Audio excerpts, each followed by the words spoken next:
Last but not least, Ross Madon, Engelhard Corporation. He's going to talk about catalytic cycles and hydrocarbon cracking. Yeah, I do.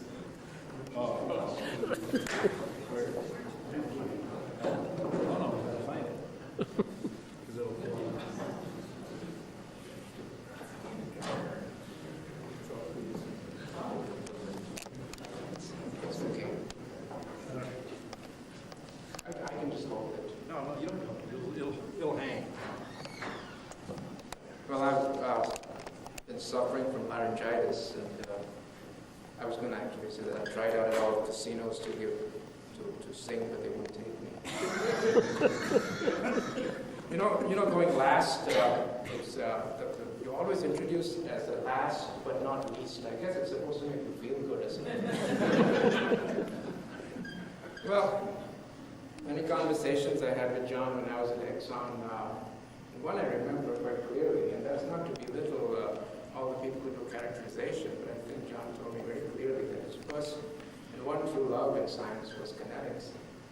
And I hope that, I believe it still is in many ways. And Bert Davis, with sheer brilliance, put me last because it's a top in kinetics. Actually, the two people that I hear were instrumental in some of my thinking, and that's Keith Hall and Gary McVicker. Because in the 80s, there were some remarkable papers, very incisive about how molecules crack. And after doing 14 years of metal catalysis, I moved over to Engelhard, and they said, make a cracking catalyst.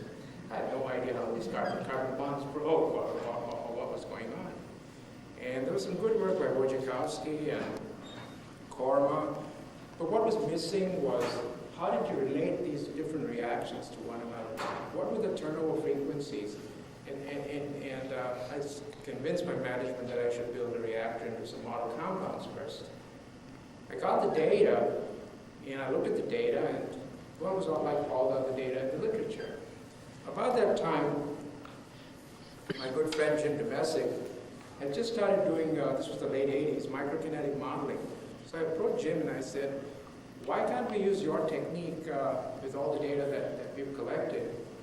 And at that time, we were doing ammonia synthesis, hydrogenolysis, so relatively tractable problems. This was, as you'll see, lots of different steps, lots of products. But we went ahead, and about 3.5 graduate students later, I think we developed something that was kind of interesting I'd like to cover for you today.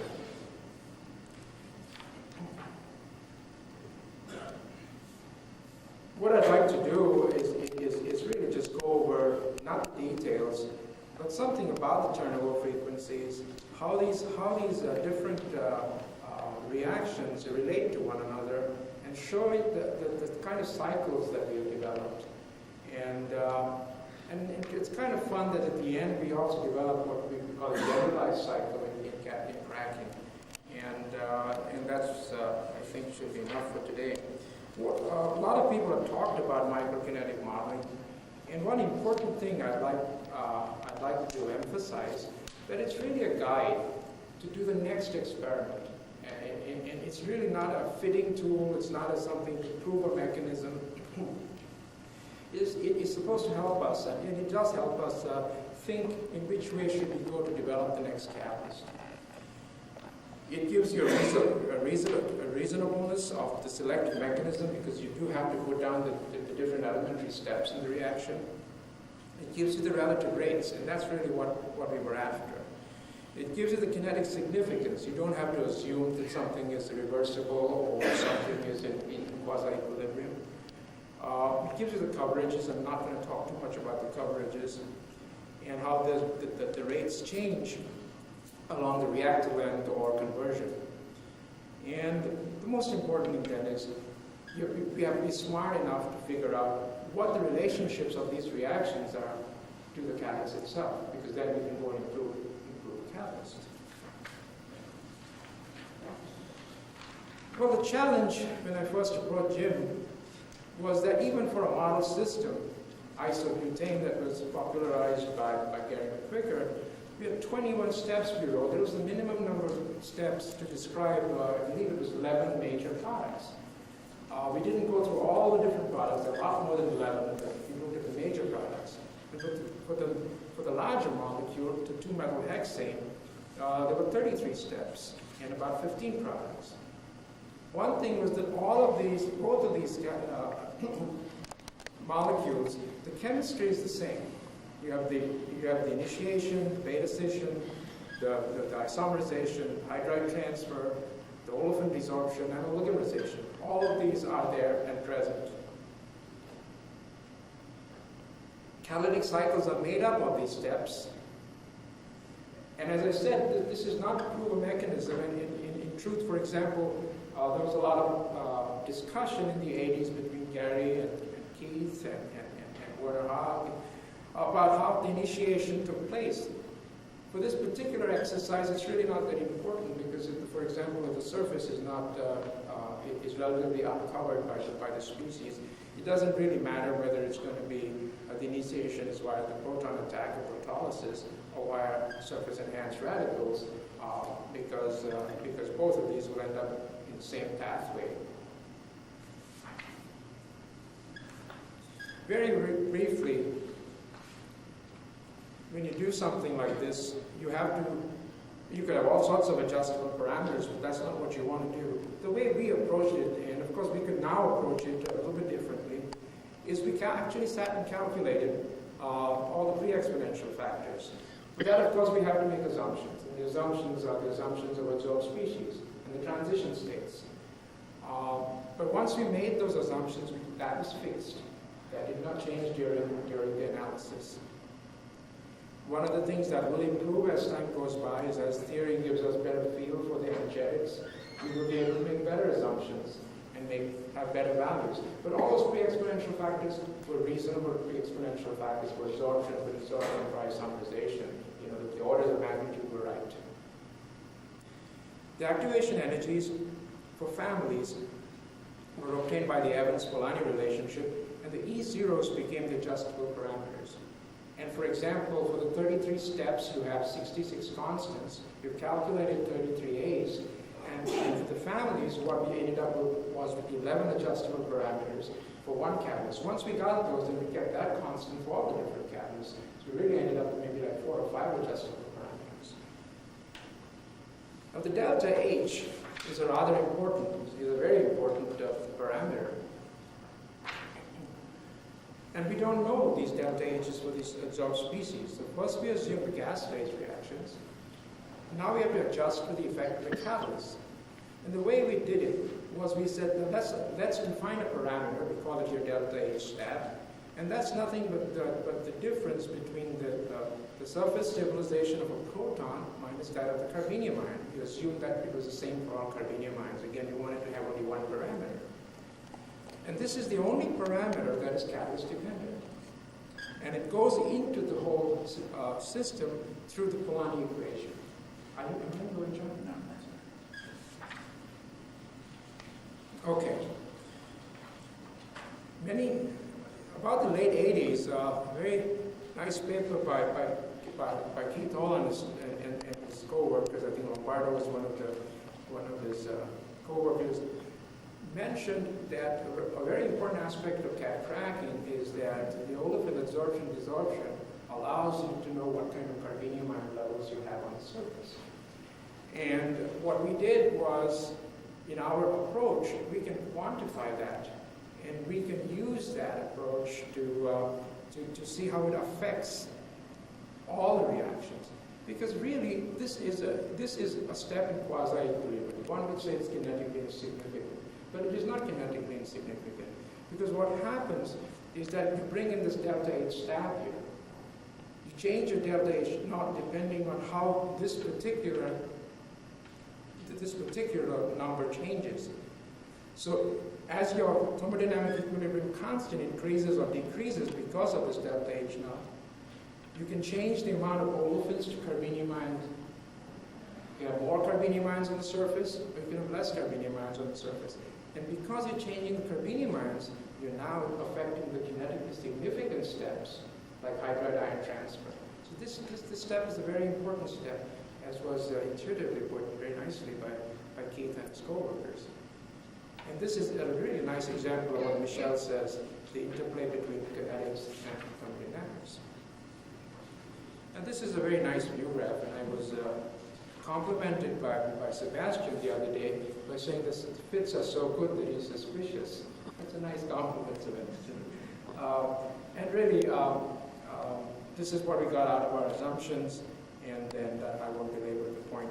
But when these numbers correlate so well, what it gives you is a confidence in the turnover frequencies. That's really what you're after.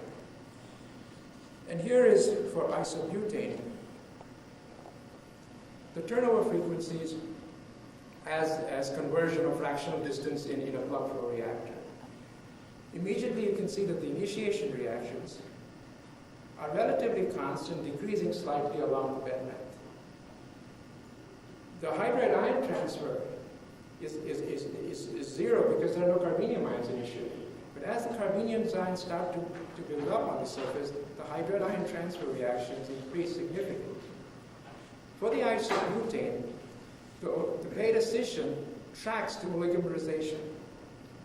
And I'll come back to that. Now, these are the same reactions, the same families of reactions for both isobutane and 2-methylhexane. This is what happens for isobutane. With the 2-methylhexane, it's a little bit different. Again, you have your initiation, again, relatively constant. Your oligomerization is very low, but again, the y-axis is off, and I'll go back and compare the two properly later. But it is very low compared to the other reactions. Now, the beta scission is tracking hydride ion transfer, not the oligomerization. Now, we've known, for example, through a lot of work by a lot of people, that as the molecule becomes larger and larger, it is more easy to crack. The rates are pretty large, 10 times, 20 times as you go larger. And so it is as what we found.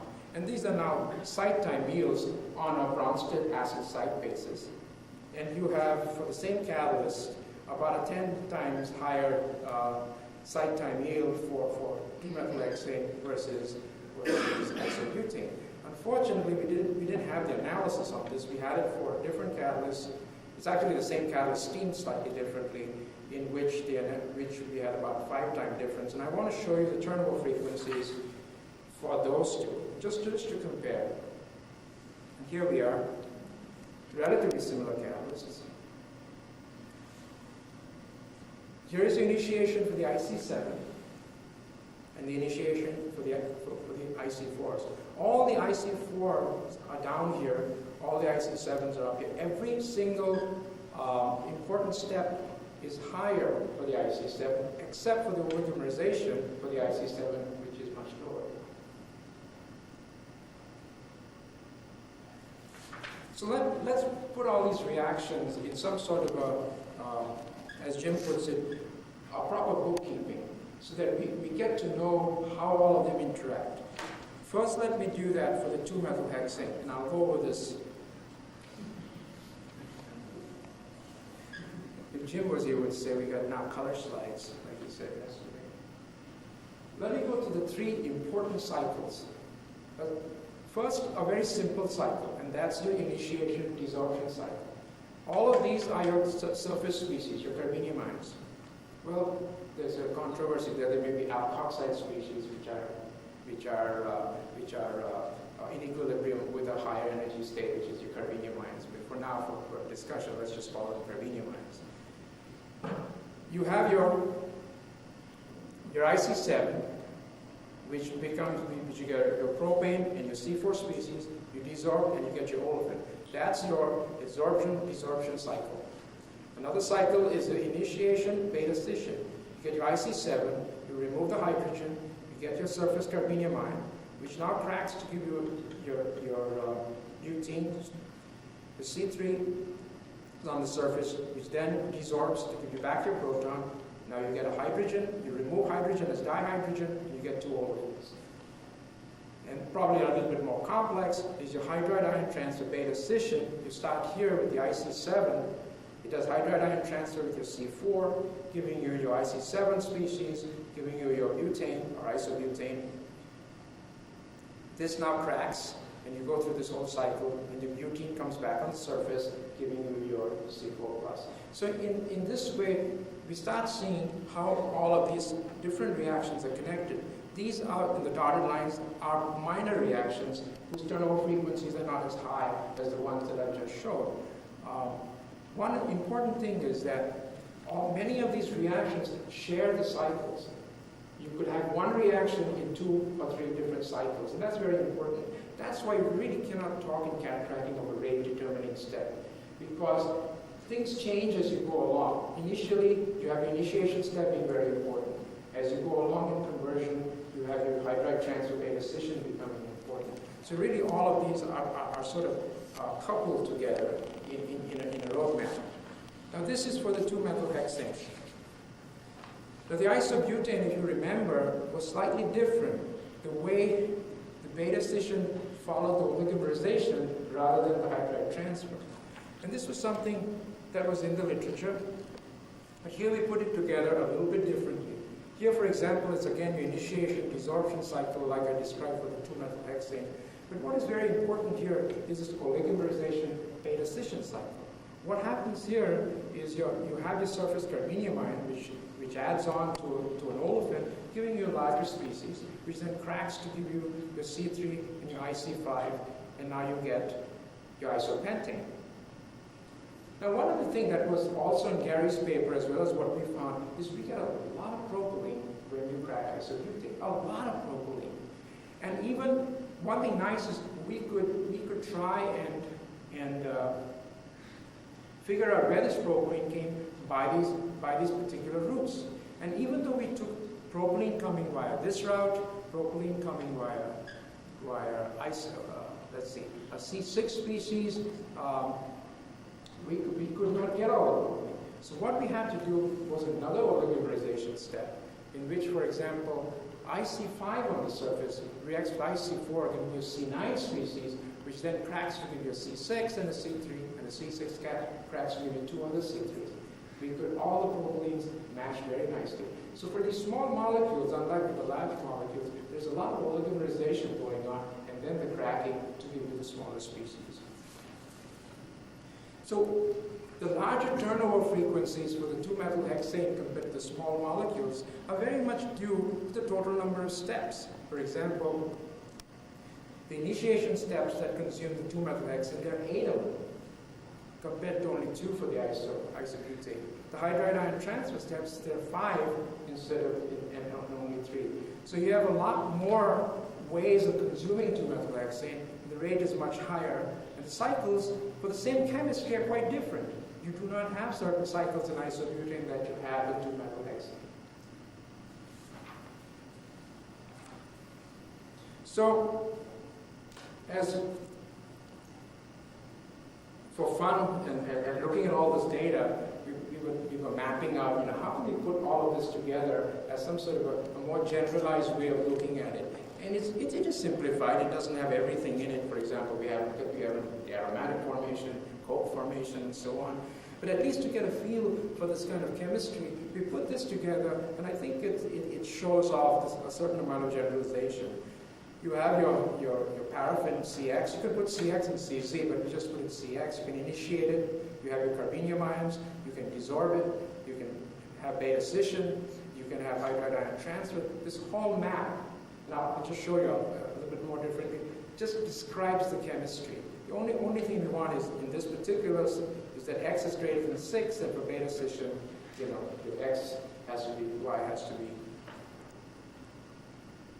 3 carbon numbers greater, at least 3 carbon numbers greater than X. This is a generalized form, and if we just look at it, all the different cycles I talked to you about are right here. in a shaded way. I'll just go over one of them, and here is your initiation beta scission. You bring your carbenium ion here, you crack it here, and you desorb it here. So all of these steps, all of these cycles can be generalized quite nicely. So today, what I've done is to show you a way of looking at catalytic cracking. Yes, it's not, all these steps were known, the chemistry is known, but I think for me at least, as a person who tries to develop new cracking catalysts, I need to know what kind of reactions I'm dealing with. Even one can even think about how do you extend this to cracking very large molecules. But this is the kind of feeling, the kind of background that at least I would like to have when I'm trying to design a new catalyst. We get the rates. I will now know, to an order of magnitude, how much is the hydride ion transfer versus the beta station. I've shown you the trends with the bed length, but I did not talk about catalyst alteration. We've done all that stuff, reaction temperatures, the kinetic significance of the steps, and I didn't talk much about delta H step. And all of this and more came out of this little work. Some of it has been published, some of it is going to be published, and hopefully you found it interesting. Thank you.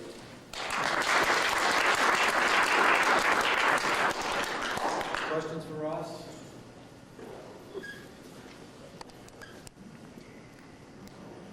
Pat? How does steaming in the presence of extrapyramidal Okay, impact? good point. We've, in fact, I've been writing a paper on, what we've done is we've steamed a whole bunch of catalysts and done this work on it and done all these maps on it. What you find in steaming is that the delta H stab changes. That's the only relationship we have with the catalyst. And we have, because of simplicity, just assumed the Bronsted acid site as the one site. We didn't put in a Lewis site or an oxygen vacancy or anything like that. So whatever happens on the surface is lumped into the delta H stab, the steaming. And when the delta H stab changes, your turnover frequencies will change, your activation energies will change, and so on. So the steaming is affected through that. Okay, and what we found is as you steam more and more, actually the sites become weaker and weaker acids. The delta H stab increases. That means the carbenium ion is not held on as strongly, but the proton is. That comes out quite nicely, and we checked it with microcalorimetry and so on. It's in one of our papers that have already come out with a more detailed one. As soon as I get to write it, it will be up there. Sean? How so model different from Micron's NetGen? It's a little different because I don't know much. I attended and I was talking to Mike. I think one of the things he does is a lot more lumping, and what we tend to do is put a lot more of the elementary steps together, making choices with the elementary steps. But I'm sure if you approached it this way, I think maybe you could use that NetGen, but I'm not very familiar with it. Because he's using that relationship also. Yeah, Polanyi relationship. I don't know any other relation. Either you use that or the Bronsted relationship, equal to alpha A delta H. You use one or the other, and we use the Polanyi relationship. Sebastian? No, not today. Bill? I missed the first part here, but I assume that each of these cycles takes certain periods of time to reach steady state. And I'm wondering whether you could sort of visualize what happens in our riser cracking when we have only a 1 second retention time in the riser. In other words, if some of these cycles are slower than others, do they have a chance, do those cycles have less chance to reach their completion than others? Or how, in other words, how do you visualize these cycles as they relate to such short contact times? Good question. My own feeling is from the kind of products that we see, both in here as well as in the riser, that you have achieved a stationary state. The interesting thing would be which of the rates are faster than others, which other turnover frequencies are faster than others. For example, If one of the cycles is the initiation beta scission, now you're removing two hydrogens as dihydrogen. If that happens, you're going to get two olefins. So your olefins will, C3, C4 olefins will go up. If, for example, your hydride ion transfer beta scission cycle is dominating, now you're going to get one paraffin and one olefin. So your point is well taken. I can't answer directly as to exactly what would happen in riser, but I think the chemistry is the same. And it's up to us to figure out, as we change catalyst in the riser, from here, which cycle is dominating? I'm getting more olefins. Is this happening here more than that? It's a kind of a back and forth kind of a thing. So in other words, there could be a relationship between riser contact time and sort of difference in selectivities because of these different cycle times. It could. Yes. In the real crack, you have aromatics. Right. If you introduce aromatics, benzene for instance, in the field, how does it change the pattern? The way I would put it, perhaps maybe I can change it. If you have benzene, for example, I would say it wouldn't do much. But if I have cyclohexane, I would now have cyclohexane becoming one of the hydride transfer species. So in the general model where CX and CY, you could have, CX could be any paraffin, CY could be a naphthenic species doing your hydride transfer or cracking. So that just complicates. Let me put it this way. You have hundreds of compounds going through millions of these cycles in a riser. Okay? Because all of these X's and Y's, as many reactants are there, go through this chemistry. And they're coupled together. This is about as simple as we can make it. Thanks all.